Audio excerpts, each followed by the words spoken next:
And I have the privilege of introducing somebody that you've all seen a lot of this weekend in a lot of forms.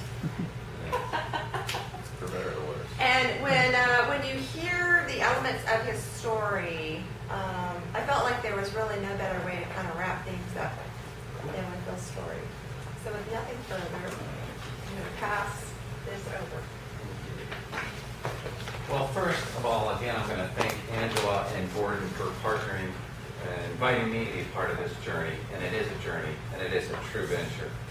There has been so much serendipity involved in this. I have this thing that's been happening in the last few years, where my hair stands on end when I hear truth. Truth as I know it. And it's almost like if you're in a cave or something and it's dark and all of a sudden you get a breath of fresh air. There must be a way out of here, you know. And that has been the journey that I started following. Well, how long do I have out here? About like 30 minutes? Okay, that sounds good. I'm trying to condense it to 30 minutes. So now you're already rolling your eyes. But it really began not in one foul swoop, but with a tugging on the soul. I had been coming up here to North Carolina. We had a little place that we had bought on a golf course in Sapphire Valley in Cashers. And my wife cried one day when we were going home.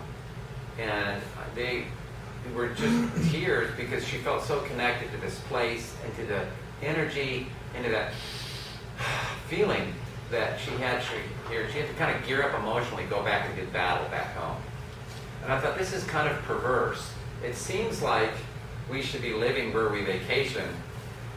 You know, we should be living where we vacation and then maybe go on a vacation where we might normally work. You know, because I can take Florida for 2 weeks, but I had it the other way around. And so I knew that something was off. I knew something personally and professionally was off. I literally, and this is what we did not want this to become. I said, you know, with you as my witness, what did I say? I do not want to be involved in this if it's what? A success in life course. I said, I've had so many successes in my life that I just wanted to end it. You know, there's a book called The Agony of Success, not The Agony of Defeat. And I had a drawer back home of books of goals that I just rattled off. And I crossed through them, and I crossed through them, and I crossed through them. And I started feeling like I got to the point where I was cresting mountains only to discover that the next thing is the next mountain. And it started seeming pointless to me. I had a second home, I had a vacation home, my own timeshares, I had new cars, I had a growing agency. My ad agency had to be, you know, the best in Clearwater, and then I thought that's not big enough, the best in Pinellas County, and then I had to be the best in Tampa. And then my last goal before I finally imploded was I just arbitrarily, somebody had to have a big, hairy A goal. I won't use the word, but they said that's what they call them BHAGs. And someone said, what is your BHAG? And you know, this is vestige, it was all well-intended. I said, I guess to be a big ad agency. Well, what does that look like? Well, the big ones around here about $20 million a year. Well, that's me. I'm going to make $20 million a year.